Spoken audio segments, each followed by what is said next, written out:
As you're starting to work through guitar, especially if you're new, I want to point out that we usually spend our time talking about the left hand and completely neglect the right hand. So I just want to take a brief moment to talk about the right hand a little bit.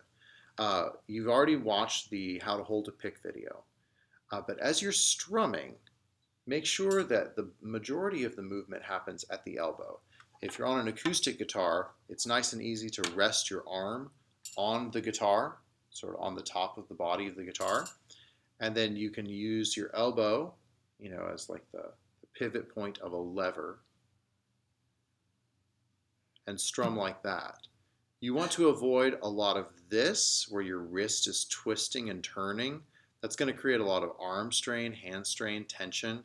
It's also going to make your strums very uneven because you'll dig in really hard on some of the strings and then miss others entirely. If you're going from your elbow, you're going to get every string equally. And you'll go through all of the strings that you're intending to strum evenly. It's going to create a much better sound free of tension. Also, you can do this and keep a regular rhythm. One of the big tenets of rhythm guitar, which is generally what you're doing when you're strumming like this, is that you're keeping it very steady. Okay? You're not speeding up, you're not slowing down. And you want to keep this the same regardless of what the strumming pattern looks like. If you have a strumming pattern that's this, I'm going to play those all down strums, which means I go down, up, down, up, down, up, down, up, but I'm only strumming the strings sometimes. So in this case, I'm only strumming on the down strums. Now, if the chord pattern is dum, dum, dum, dum, dum, dum, I might do down and up. Right? And that would be fine. If it's something more complicated, I speed my hand up, but then I only play at certain times when I'm supposed to. So maybe my pattern is dum, dum, dum, dum, dum, dum, dum. I don't want to go unless it's a very specific reason. Otherwise, I'm going.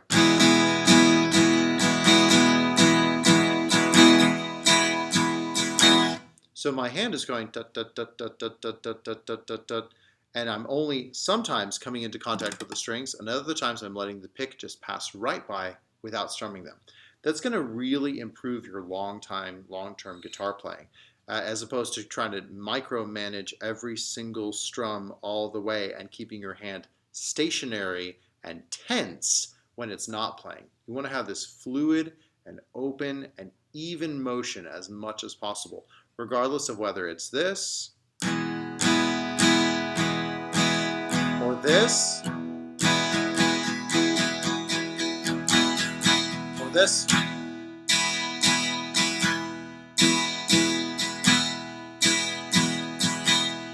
or this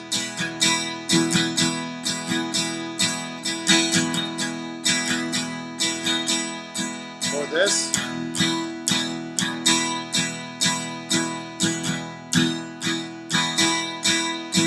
Right? My arm is basically just doing the same up and down motion each time, but I'm choosing at which point in time you play the strings, which time you just pass by them.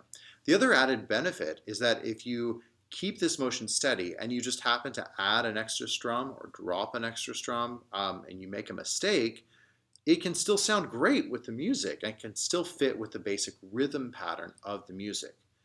Now, as you're first starting with chord changes, you're going to want to go with something really simple so that you can concentrate the majority of your attention on your left hand and not have to worry about too much of what your right hand is doing. So when you're first starting with chord changes, looking at just down strums would be fine. And only strum once per chord even. So you just think about nice and steady, strum, strum, strum, strum, right? And that's fine to just, whenever the chords change. As you start to get more comfortable, you can add more strums in to each given chord progression. So if I was going from here to here, as I get more comfortable, I can go like that. And that makes perfect sense. The only downside to doing that is that you have less time to transition from one chord to another.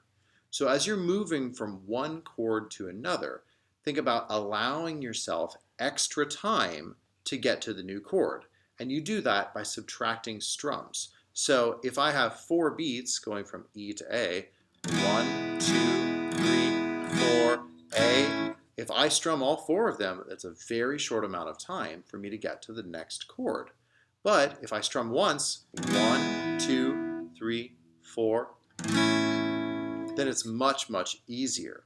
So the idea is that the new chord has to happen on the beat in which it occurs. But you can borrow as much time as you need from the previous chord, because this will still make sense with the song, especially if everyone else is playing along with the same rhythm and the same chords. But this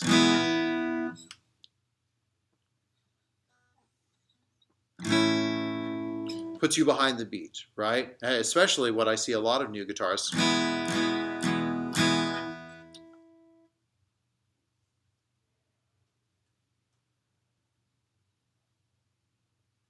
Oh, the song's over? Right? We run into something like that. So think about strum as much as you need to for the song, or as much as you can for the song. Subtract from those beats, from those strums on each chord in order to give yourself time to go to the next chord. So for instance, if we're going from E to A, I'm thinking E has 4 beats and A has 4 beats. 1, 2, 3, 4. And if I want to put extra time in there, then I just think about moving as soon as I strum. If I get more comfortable and I can get faster at that chord transition, then I can hold the note out longer before I have to move. If it makes sense with the song, I can put extra strums in there. Or I can meet somewhere in the middle where I can go strum, strum, switch, switch, strum, strum, something like that. So keep that in mind as you're working on transitions from one chord to the next and what that means for your right hand and your strumming pattern.